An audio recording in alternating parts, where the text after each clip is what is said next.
So our friend Helena is echoing a lot of these thoughts. She says, I think that cash flow is the first thing that many people worry about when they lose a job, unless they have a hefty severance package. But even then, and to your point, if you're a young person, you may not have owned property, so that HELOC may not even be a discussion point. Right. So for many young people, in the case of Jamal, who's only been in the job market a couple of years, 3 years, stowing away cash may be the smartest thing, especially if his company has already had 2 layoff rounds.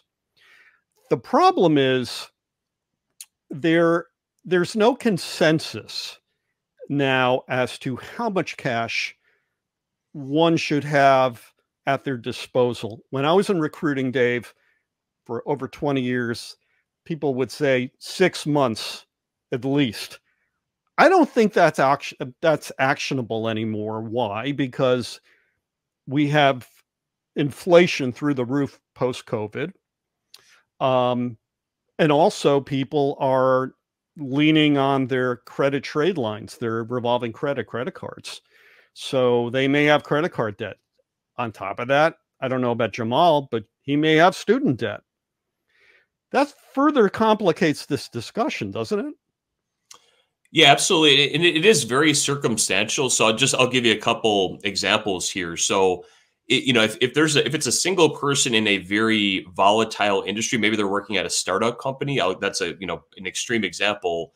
It is very, very, very likely compared to like a more stable situation, maybe like a government job or a teacher, where like it would be unless you do a terrible, terrible job and get fired, layoffs would be pretty much unheard of in those types of professions. But if it's a single person, one income in the household, in a volatile industry like a startup, fintech, I think was the example you gave before, that person would they should have more than the typical person would have in a normal cash reserve. Now, if I'm talking with a couple, 2 incomes now, so 2 totally separate incomes, different industries, in what we consider maybe a more stable career, should that couple still have an emergency fund? Absolutely. Everyone should have one.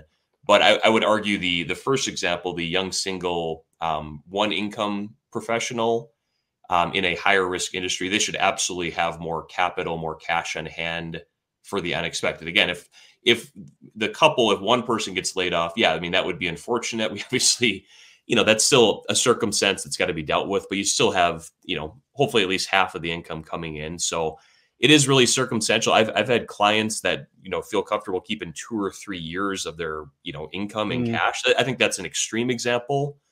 But yeah, generally, 6 to 12 months is what I typically see. It's going to vary though by someone's circumstances. And again, yeah, if it's a young person, they don't own the house yet with meaningful equity, that may not be a lever that's at their disposal. So again, if you have less options and your only option is just falling back on what you have, then yeah, certainly it would be very prudent to keep more cash, hoard more money in the bank, keep it liquid.